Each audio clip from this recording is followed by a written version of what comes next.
আমাদের চোখও যদি সুন্দর হতো তাইলে আমরা বুঝতাম মানুষগুলো কত সুন্দর। আমরা মনে করি ধলা হইলেই সুন্দর, কয় ধলা ধলা এটা সুন্দর, ডাকাইত, এগুলো ডাকা। একটা মানুষের চেহারা স্কিন যদি কালো হয় এর মধ্যে একটা সৌন্দর্য আছে না নাই? একটা মেয়ের স্কিন যদি কালো হয় তারপরও চেহারায় সৌন্দর্য আছে না নাই? কয় না হুজুর আমার বউ সুন্দর না, কালা কালা। আছে না নাই? তুই ডাকাই, তুই কি ডাকাই।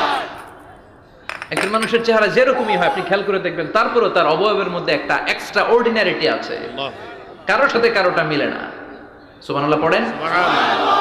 এজন্য প্রতিদিন স্ত্রীরে বলবেন, স্ত্রী তুমি সুন্দরী, তুমি অনন্যা, তোমার চাইতে সুন্দরী গোটা বিশ্বে কেউ নাই।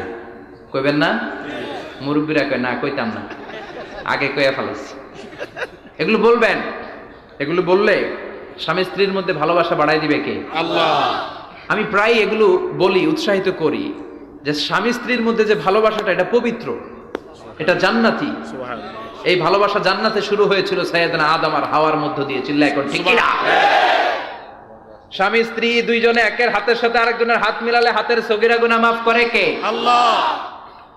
স্ত্রীর চেহারার দিকে নজর করে তাকালে চোখের গুনাহ মাফ করে দেয় কে? আল্লাহ। স্ত্রীর জন্য প্রতি মাসে যে খরচ দেন এই টাকাগুলো সদকা দেওয়ার সওয়াব আছে না নাই? আছে। স্ত্রীকে যে দামি দামি ভ্যানিটি ব্যাগ কিনে দেন এইটা তো সওয়াব আছে না নাই? আছে। কক্সবাজারে ঘুরতে নিয়ে গেলে সওয়াব আছে না নাই? আছে। ফুল কিনে দিলে সওয়াব আছে না নাই? ভালোবাসার গান শোনাইলে সওয়াব আছে না নাই? তোমারে লেগেছে কত যে ভালো, চাঁদ বুঝি তা জানে, রাতেরও আধারে দোসর হয়ে তাই সে আমারে টানে, চাঁদ বুঝি তা জানে। ঠিক কি না? আজকে পারবেন না শোনাইতে রাত্রেবেলা? পারবেন? পারবেন? পোলা পয়েন্ট কয় পারবো। তো কত বেটা বিয়েই হয় নাই, বিয়ার পরে শোনাইস। তো এই ভালোবাসার গান